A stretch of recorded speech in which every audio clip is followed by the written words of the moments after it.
Hi மக்களே, title நான் முன்னாடி போடலைன்னா என்னுடைய வீடியோவை மிஸ் பண்ணாமல் பாருங்கள். அதில் ஏதோ ஒரு புதிர் இருக்குது அப்படின்றது உங்களுக்கு தெரிய வரணுன்றதுக்காக தான் நான் டைட்டில் போடலை. சரி, வீடியோக்குள்ளே போகலாமா?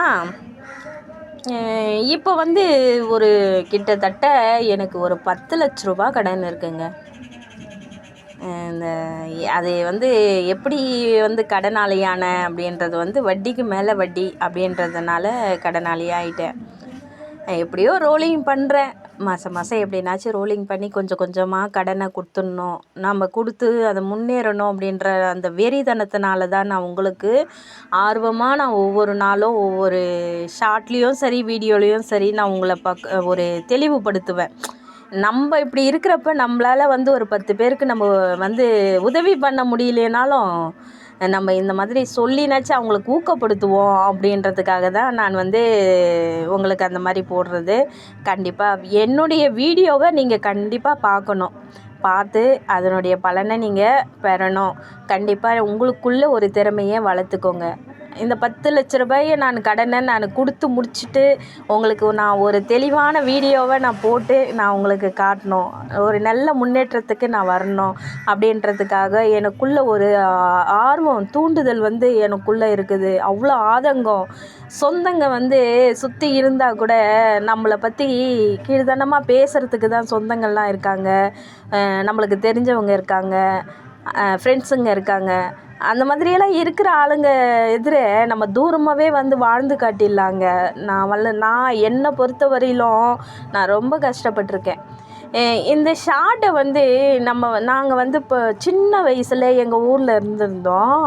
அந்த ஷார்ட்டை பார்த்துட்டு கிண்டல் பண்ணி சிரிக்கிறாங்களாம், இதுக்கு இந்த மாதிரியெல்லாம் தேவையா அப்படின்னு சொல்லிட்டு. ஆனால் நான் எவ்வளோ மன உடைச்சல் ஆனேன் தெரியுமா? நீ உதவி பண்ண வேண்டாங்க, உபகாரணம் பண்ணாமல் இருந்தால் சரி.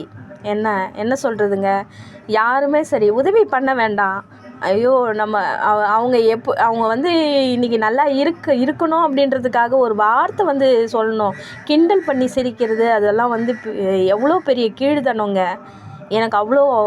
எனக்கு கோபமாக வந்தது. ஆனால் அந்த வார்த்தையே நான் யூஸ் பண்ணிக்கல. வேணாம், அவங்க எவ்வளோக்கு எவ்வளோ நம்ம ஷார்ட் போடுறப்ப பார்த்து கிண்டல் பண்ணி சிரிக்கிறாங்களோ, அவங்க சிரிக்கிறதெல்லாம் நம்மளுக்கு நல்லதுக்கு தான். நம்ம மேலே மேலே முன்னேற போகிறோம். நம்மளுக்கு யூடியூப் வழிகாட்ட போகுது. நிறைய டைம் பார்த்தாங்கன்னா இன்னும் யூடியூப் வழியை காட்ட போகுது. அவ்வளோதான், முடிஞ்சு போச்சு. நம்ம ஏன் ஃபீல் பண்ணிக்கணும்? அவங்க எதற்கு நம்ம கண்டிப்பாக இன்னும் இன்சல்ட் பண்ணுற மாதிரி வீடியோவை போடணும், ஷார்ட் போடணும் அப்படின்னு தான் என் மனசு தோணுச்சு. ஆனால் நான் ஒரு செகண்ட் கூட நான் யாரையும் நான் தாழ்த்தி பேசணும்னு எனக்கு அந்த இது இல்லை. நான் திக்கி பேசுகிறேன். நான் அந்த திக்கி பேசுகிறதில்ல, நீங்கள் கொஞ்சம் பார்த்து புரிஞ்சுப்பீங்க அப்படின்றதுக்காக தான் நான் திக்கி பேசுகிறது. அப்படின்னாச்சும் நீங்கள் வீடியோ பார்க்க மாட்டிங்களா அப்படின்றதுக்காக தான். வேறு எதுக்கும் வேண்டி நான் திக்கி எல்லாம் பேசலை, சரிங்களா? கண்டிப்பாக நான்லாம் எவ்வளோ சின்ன வயசுலேருந்து இந்த நாள் வரலும் நான் எவ்வளோ கஷ்டப்பட்டிருக்கேன். நான் எந்த அளவுக்கு கஷ்டப்பட்டு நான் இன்றைக்கி கூட இந்த 10 லட்ச ரூபா கடன் இருக்குது அப்படின்றது என் மனசளவில் நான் காயவே படலை. இதுவும் நம்மளுக்கு வாழ்க்கையில் கற்றுத்தரும், இந்த வாழ்க்கையும் நம்மளுக்கு நிறைய கற்றுத்தரும் அப்படின்றதுக்காக தான் நான் கொஞ்சம் கூட சலிக்காமல் வாழ்ந்துட்டுருக்கேன், என் மனசை தளர விடாமல். கண்டிப்பாக நான் ஜெயிப்பேங்க. இன்னும் 2 வருஷத்தில் நான் இந்த காசெல்லாம் எனக்கு ஒரு பெரிய காசாகவே இருக்காது. நான் நல்ல நிலைமைக்கு வருவேன், கண்டிப்பாக முன்னேறுவேன். இன்னமும் நல்ல நான் சொல்கிற மாதிரி இன்னும் நான் 10 பேருக்கு இல்லை 20 பேருக்கு கூட எனக்கு நல்லபடியாக அவங்கள என்னால் முடிஞ்ச உதவியை நான் கண்டிப்பாக பண்ணுவேன்.